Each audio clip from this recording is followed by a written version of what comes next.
आज का अपना हिंदी में टॉपिक है कारक। कारक की बात करते हैं। कारक कारक किसे कहते हैं? संज्ञा सर्वनाम के जिस रूप से वाक्य में प्रयुक्त अन्य शब्दों के साथ में संबंध ज्ञात होता है उसे कारक कहते हैं। कारक की और ये तो थोड़ी कठिन परिभाषा लगेगी आपको, लेकिन परिभाषा ये सरल लगेगी आपको। संज्ञा सर्वनाम शब्दों का उस वाक्य की क्रिया से जो संबंध पाया जाता है उसे कारक कहते हैं। संज्ञा या सर्वनाम शब्दों का उस वाक्य की क्रिया से, उस वाक्य की से क्रिया से जो संबंध पाया जाता है उसे कारक कहते हैं। कारक के 8 भेद होते हैं। कारक के 8 भेद होते हैं। परिभाषा एक बार पुनः देखिए। संज्ञा या सर्वनाम के जिस रूप से वाक्य में प्रयुक्त अन्य शब्दों के साथ में, प्रयुक्त अन्य शब्दों के साथ उसका संबंध ज्ञात होता है उसे कारक कहते हैं। आप इस परिभाषा को याद कर लेना, ये परिभाषा सरल रहेगी। परिभाषा में एक ही याद करनी, बस दोनों परिभाषा की आवश्यकता कोई नहीं है। संज्ञा या सर्वनाम शब्दों का उस वाक्य की क्रिया से जो संबंध पाया जाता है या बताया जाता है उसे कारक कहते हैं। कारक के 8 भेद हैं, ठीक है। कारक के 8 भेद है जो नीचे दिए हैं। एक आती है इसमें विभक्ति। कारकों में आती विभक्ति। विभक्ति किसे कहते हैं? प्रत्येक कारक का चिन्ह निर्धारित होता है। प्रत्येक कारक का जो चिन्ह निर्धारित किया है उसे क्या कहते हैं? जिसे विभक्ति कहते हैं। प्रत्येक कारक का चिन्ह निर्धारित किया है जिसे विभक्ति कहते हैं। ये कारक है, इधर विभक्ति चिन्ह है। कारक देखिए, कर्ता ने कर्म को करण से संप्रदान के लिए अपदान से अलग होना, अलग होना है, पृथक होना। संबंध काके की रारे रे अपद अधिकरण में पर संबोधन हे रे अरे ओ, ठीक है। विभक्ति चिन्ह को एक बार पुनः देख लीजिए। सबसे पहले विभक्ति परिभाषा देखिए। प्रत्येक कारक का चिन्ह निर्धारित है जिसे विभक्ति कहते हैं। कारक और विभक्ति। कारक है कर्ता, विभक्ति है ने। कर्म को करण से या के द्वारा संप्रदान के लिए अपदान से अलग होना। संबंध काके की रारे रे अधिकरण में पर संबोधन हे रे अरे ओ। सबसे पहले हम पढ़ते हैं इसमें कर्ता कारक। कर्ता कारक किसे कहते हैं?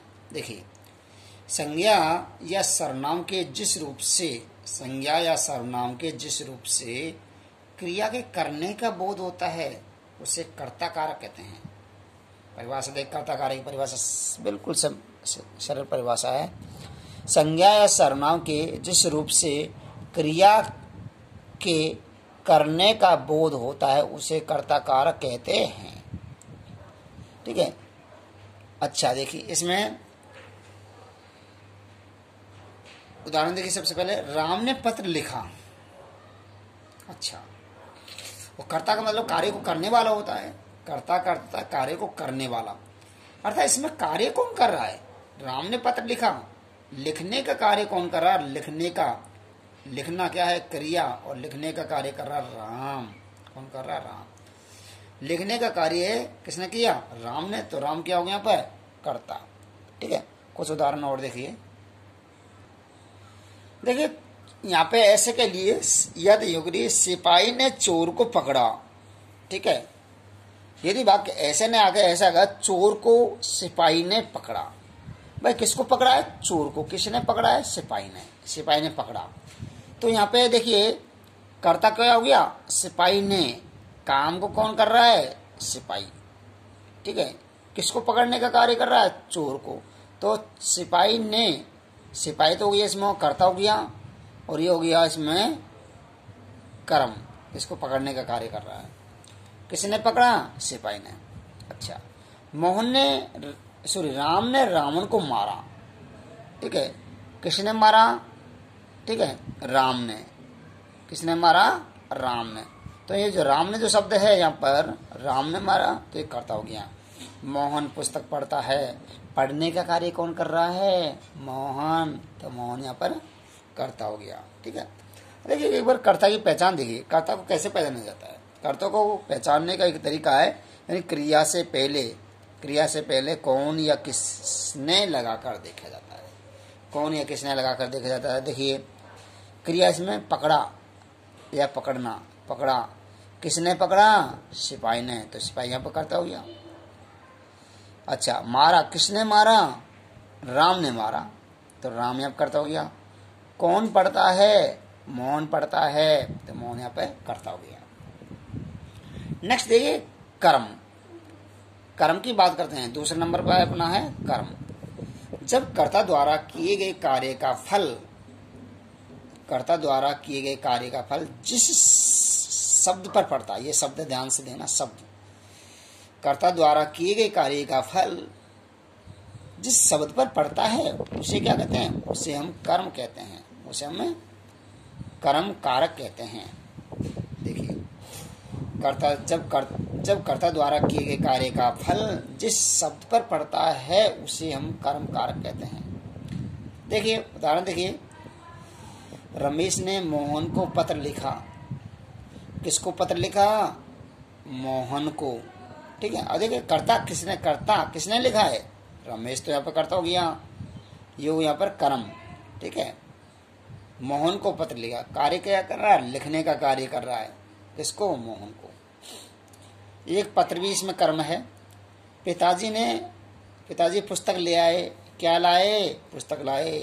राजू बाजार गया, कहाँ गया, बाजार। राम पुस्तक लिखता है, लिखने का कार्य कौन कर रहा है, मोहन कर रहा है, ठीक है। लिखने का कार्य मोहन कर रहा है, तो मोहन करता हो गया, क्या कर रहा है, पुस्तक लिखना, ठीक है, ये कर्म हो गया। अब देखिए यहाँ पर पहचान बता रहा है, कर्म की पहचान क्या है, इन कर्म को कैसे पहचाना जाता है। इन कर्म की पहचान देखिए क्या, यानी कि क्या या किसने क्रिया से पहले लगा कर देखते हैं। क्रिया से पहले हम क्या लगाएंगे, क्रिया से पहले क्या या किसने लगा कर देखते हैं तो कर्म की पहचान आ जाती है। और यदि कोई स्थानवाचक शब्द होता है तो वो कौन होता है, वो भी कर्म होता है। अच्छा, स्थानवाचक शब्द किसके अंतर्गत आता है, कर्म के अंतर्गत ही आता है। देखिए रमेश, हाँ यहाँ पे क्या या किसने, किसको लिखा, मोहन को लिखा, तो मोहन क्या हो गया, कर्म। क्या लाए, पुस्तक ले आए, क्या लाए, पुस्तक ले आए, तो पुस्तक कर्म हो गया। कहाँ गया, बाजार गया, तो यहाँ पे क्या, बाजार कर्म हो गया। क्या लिखता है, पुस्तक लिखता है, तो पुस्तक कर्म हो गया। नेक्स्ट आता है हमारा कर्म कारक। वाक्य में कर्ता जिसकी सहायता से कार्य करता है, ये बहुत अच्छा है। वाक्य में कर्ता जिसकी सहायता से कार्य करता है उसे करण कारक कहते हैं। अर्थात कर्ता किसकी सहायता से कार्य करता है उसे करण कारक कहते हैं। और पहचान क्या है करण कारक की, क्रिया, अर्थात क्रिया से पहले किससे लगाकर करते हैं, किससे, अलग अलग में।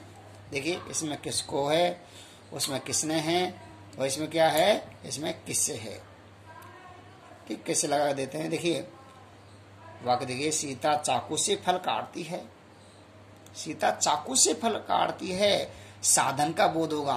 कारण का मतलब क्या है, साधन का बोध कराता है। किससे फल काटती है, साधन क्या है पर, चाकू, चाकू साधन हो गया। दूसरा देखिए, मोहन लाठी से कुत्ते को मारता है, किससे मारता है, किससे, इस साधन का बोध कराएगा, किससे, साधन का। मोहन किससे मारता है, साधन क्या है पर, लाठी, तो यहाँ पर ये कारण कारक हो गया। ठीक है, आज हमने कारक की परिभाषा, कारक के 8 भेद, और हमने कर्ता कारक पढ़ा, कर्म कारक पढ़ा और करण कारक पढ़ा। ठीक है, नेक्स्ट क्लास में हम बाकी 5 कारक पढ़ेंगे। Thank you student.